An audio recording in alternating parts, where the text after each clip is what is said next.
Welcome to Kevin Deal Photography, where I take you on my journey through photography. On today's episode, we're going to be doing an in-depth review of the Aurora 85mm 1.4 lens from Sirui.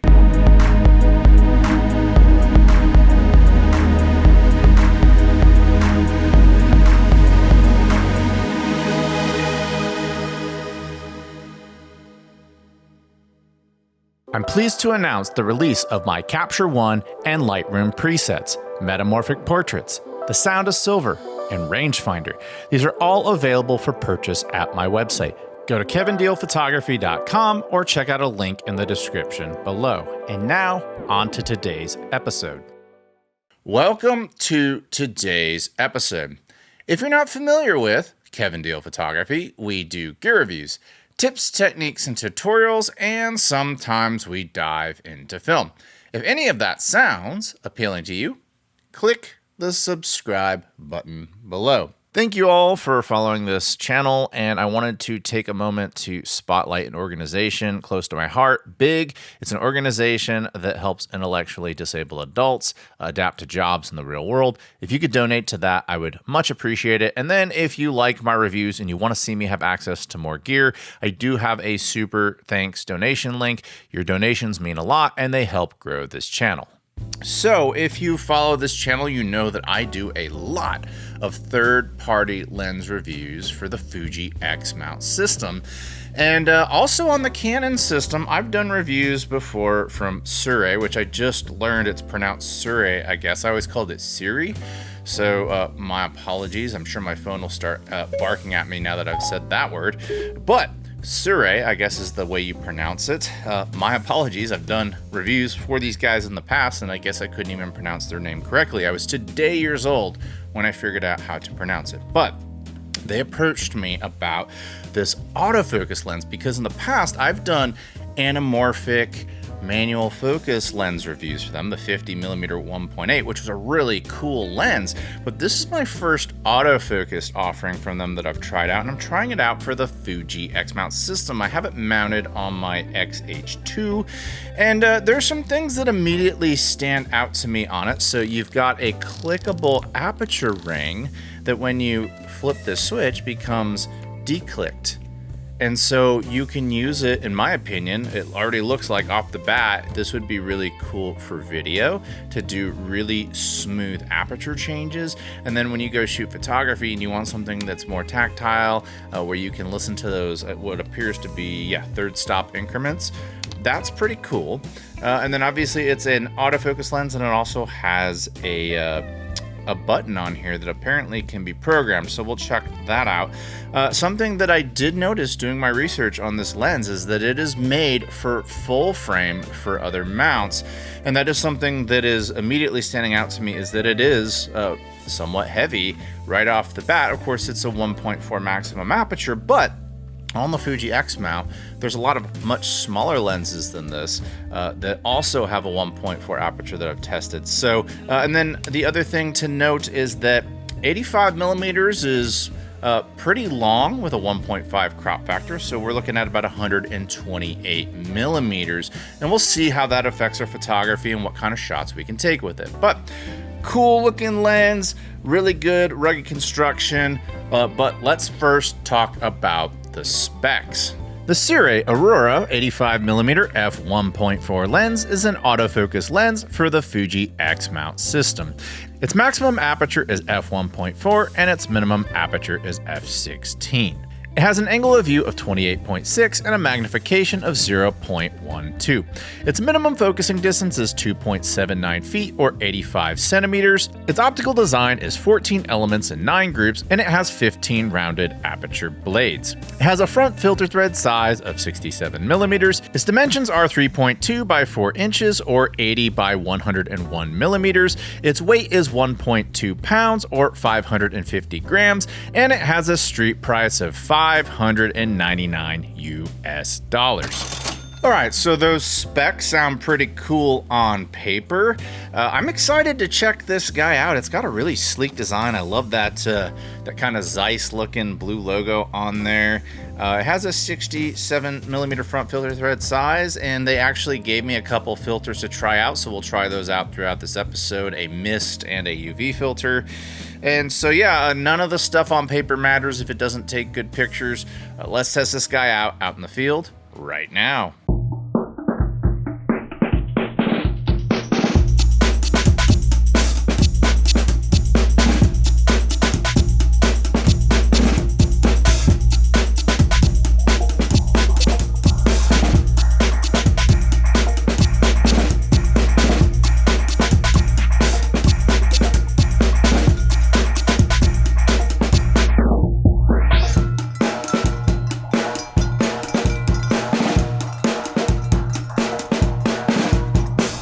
As a street photographer, I often fall into the trap of using 18, 23, 35, and sometimes 56mm. But sometimes it pays off to go longer, and as you can see right here, the 85 let me get closer to my subjects without them really seeing me, and that 1.4 maximum aperture gave me some pretty good subject isolation, which gave me kind of a photojournalistic look.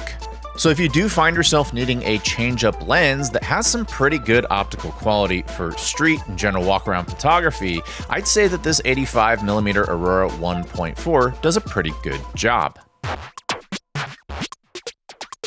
Okay, so I'm here at my studio in downtown Austin, and the majority of you watching this video, of course, you're interested in this lens for portraiture. And so my studio is probably the best place to test it out. I'm also gonna do a little bit of shooting outside, do some shoots in downtown Austin. But let's see how this 85 1.4 performs in my primary discipline of portraiture. I have high hopes for it.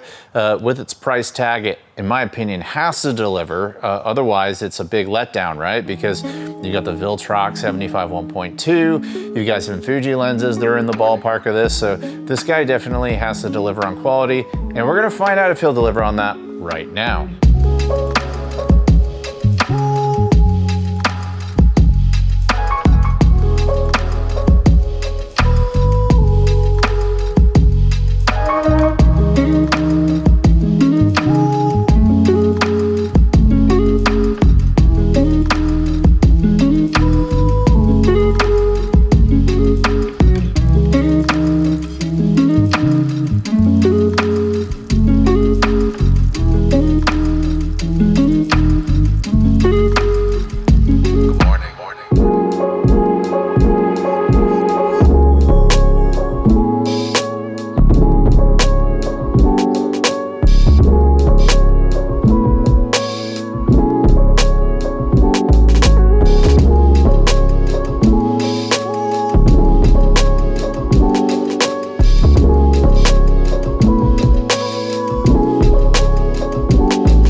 All right, so you saw how this lens performed in the studio. Obviously it was ideal for headshots. It looked pretty awesome. There were a few shots where it was a bit too tight. And I have that problem too with the 75mm 1.2 from Viltrox, which is only 10mm wider. So you're probably gonna have the same problem with this because it's 85mm. So you are limited what you can do in a studio if you don't have a lot of space. But between 60 and 90mm, you tend to get pretty good shots when you do have space. So I am going to try both of these lenses out and do a shootout because I know a lot of you are curious how they stack up. They're similarly priced. The Viltrox is half a stop brighter and it's pretty well reviewed. It's regarded as one of the finest third-party lenses for the Fuji X mount. It's also natively made for the Fuji X mount, whereas this guy is made for full frame and has been converted to this APS-C sensor. So we'll see how those files stack up. I'll do a little bokeh test. I have a model named Lana who we're going to shoot today. We're doing some portfolio development for her, and I will of course see how this black mist filter performs. I'll do some shots with it, I'll do some shots without it, and I'm also going to do some shots with the Viltrox 75 1.2 because it is, like I said, half a stop brighter, so maybe the bokeh might be a little bigger or smoother or whatever. We'll find all that out, and that's why we do these tests on this channel. All right, so instead of doing a musical montage like I've done a couple times throughout this video, we're gonna look at some files. So what you're looking at right here is a shot of Lana that we did outdoors. So these are environmental portraits. It gives us a chance to test out the bokeh, the sharpness, how well it acquires focus in backlit situations, and all that fun stuff. So this shot right here was taken with that black mist filter that we discussed earlier. You can see it kind of softened things up a little bit, and you have a little bit of halation going on. And just to give you an idea of what it looks like when that filter is off, this is a shot with the filter off. Now, I probably would have been better off maybe lighting her up with something to get these fabrics, these darker fabrics to come out. But in general, I think it did okay. A little soft, to be honest. Let me zoom in. I'm at 67%. And yeah, that's reasonable, but not amazing. Decent. I'll put it at decent. And going back to the other one with the black mist filter, that's pretty soft, but that is a characteristic of a black mist filter. So I would give that a free pass. So moving on, once again, let's see here. This is also the black mist filter. You can see that the bokeh over here is pretty smooth. And so I'll give it some credit there. And these are all, of course, you can see at the bottom shot at 1.4. Moving on, here's a shot with the Viltrox 75mm f1.2, and I shot this at 1.2. And then when you go over here and you look at it next to the 85mm, let me let this thing render. I mean, that's decently sharp. That's not amazingly sharp. Okay, so that's 1.4. And then this is the Viltrox at 1.2. So let's zoom in on the Viltrox, let it render. I think that is definitely sharper on the Viltrox wide open. And of course, 1.2 is brighter than 1.4. So something to keep in mind there. And here's another kind of artistic shot I took with the 85mm at 1.4. I think it definitely can do a good job. I think these are pretty good portraits. The model will use them in their portfolio, so it can do professional work, but I don't think it's as sharp as the Viltrox 75 1.2. So this is a session I did with my friend Kaiser, who's a model from Dallas. We did some stuff for his portfolio work down here in Austin. Shooting through things, when you're shooting a long focal length, like 85mm on up, I like to shoot through things, throw foreground elements out of focus. But as we zoom in here, he is somewhat soft. Now I will tell you, this is with the UV filter on. The UV filter doesn't make a huge difference unless there's some crazy like flaring off to the side. But I did want to let you know that this shot right here was done with the UV filter, and all these shots of Kaiser will have the UV filter on them. I'd still use this shot. I can always, of course, adjust my clarity if I need to, just give it a little bit of an oomph, or go to my sharpening. So you can adjust these in post and still get them where you need to get them. I find that sometimes the focus on this hunts a little bit and it'll front focus.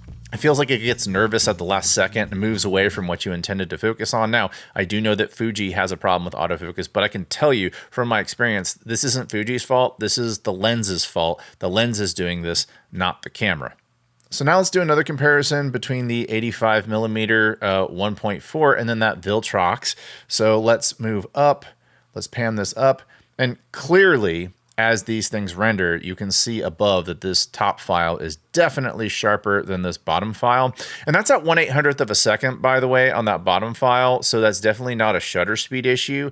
This is, of course, another example of the autofocus just kind of missing. So not only is the Sirui a little softer when you do nail focus, but it also has some issues with the focus compared to the Viltrox. So let's recap this episode and talk about what we liked and didn't like about the Sirui 85mm 1.4 Aurora lens. Okay, so I've had a pretty good amount of time with this 85mm Aurora f1.8 lens, and I've been able to formulate some opinions on it. So let's start with the things that we like about it.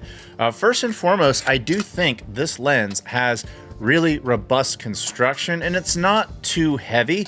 So that's obviously a plus. It is larger than normal though when you compare it to some other lenses like a 56 1.4 or a 35 1.4 for Fuji. This lens is about twice the size of those lenses. So, and that's no surprise because it's originally designed to work on a full frame camera, and then it's adapted for APS-C. So positive kind of, negative kind of. Something that I do love about this is that you can click the aperture ring for those of you who want a tactile feel. Maybe you're shooting street and you want to feel those 1/3 stop increments. But then when you just click this switch right here, you can turn that off. And then if you're doing some smooth transitions on your aperture changes for video, you can do that. And that's a very thoughtful thing that Sirui did. And I think Sony is the only other company that does that with their lenses. Certainly a disappointment when you are referring to somebody like Canon with their new VCM line. Those lenses are like $1,500 and they only have aperture rings that are smooth. You can't have them click, and there's certainly not a button to click them. So that's something that's thoughtful.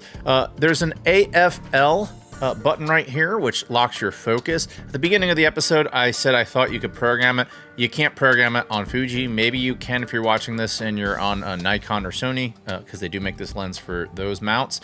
But to operate it, it's super simple. You are just in focus with something, and then when you hold it down, it'll lock the focus, and then you won't be able to refocus on anything until you let go of the button. So that's pretty cool. Obviously, you have a autofocus and manual focus toggle. So all around, pretty good on those positives. One of the biggest praises I can give to the optical quality of this lens is the bokeh on it is incredible. I thought it looked beautiful. And then another thing that stands out about this lens is it comes with a really nice carrying case, a very nice carrying case, in fact, better than my $3,000 Canon lenses comes with. So we always give credit where credit is due. Here comes the circumstantial controversial part of it, because I find that the lens is inconsistent. Normally I'd sit there and say, oh, this lens has amazing image quality. And sometimes in certain scenarios, it did absolutely have great image quality. I would see some shots where it absolutely nailed focus and it looked pretty darn good. It was incredibly sharp. And I was like, wow, that's a fantastic shot. And then there were other times that when I shot with it, it would be soft, or the bokeh would look nervous or weird. And I do wonder if the big issue there is the big issue with this lens, which is that the autofocus just isn't there yet. And I do recognize that this is only like the second series of Sirui lenses outside of, I believe, their Sniper series that does do autofocus. So they're relatively new to autofocus. And another positive that I do want to highlight is that there is a USB-C port right here for future firmware updates. However, at the time of this recording, when I went to the website to maybe update the autofocus on this, because I was having front focusing issues, as I've shown you throughout the episode, there was no update available. So my summary on this lens is that for Fuji users at the time of this recording, they kind of feel like an afterthought. There's support there for the Sony and the Nikon users, and the fact that this was originally designed as a full frame lens tells me that maybe Sirui is just like, hey, let's chop the mount off of this and put a new mount on it and sell it to Fuji users. But there's not the support there to make a Fuji user feel as confident at buying this lens as maybe a Sony or a Nikon user. And then perhaps the biggest disappointment of all with this lens is that Sirui is a cinema company. They make cinema lenses, so you would think that they would be cinema forward with their innovations and the technologies they put inside of a lens. But the biggest disappointment on this lens was video autofocusing. It was pulsing the whole time. It wasn't really smooth. Definitely not smooth in such a way that I would expect for cinema work. And so I can't recommend this lens on the Fuji X mount at this time. Now, as you watch this, you may be watching this a few months after I release this video. So do check their website for firmware updates. Maybe look at newer reviews than mine to see if maybe they've addressed the firmware updates for Fuji and improve the autofocus algorithms. But at this time, when you look at the alternatives, the Viltrox 75mm 1.2 is a sharper lens. It's a half a stop brighter, and when this lens is not on sale, it's the exact same price. This lens is $499 right now on sale, but its normal price is $599, and that's the normal price of the Viltrox 75 1.2. And then just for like another $100, $200 more than that, if you don't mind going a tiny bit darker than 1.4, a full stop darker, you could get a 90mm used from Fuji, which of course is regarded as one of the sharpest lenses Fuji has ever made. So those are things to keep in mind. I'm of course always rooting for companies like Sirui, and I hope they do get a firmware update that improves the autofocus of this lens, because outside of really up close subjects where it's a little soft, in general, when it nailed, it nailed. The problem right now is consistency, and I certainly hope that Sirui can get that taken care of. That does it for today's episode. I want to thank each and every one of you for watching today. Do you have the Sirui 85mm f1.4 Aurora series lens? Tell me about it in the comments below. Are you having the same issues that I'm having, or are you having better luck than I'm having? Tell me about that in the comments below. And if you like this channel, I humbly ask you to click the subscribe button below, and I encourage you to donate to Big and donate to this channel if you want to see more gear for reviews in the future. And until next time, I'll talk to you soon. Bye.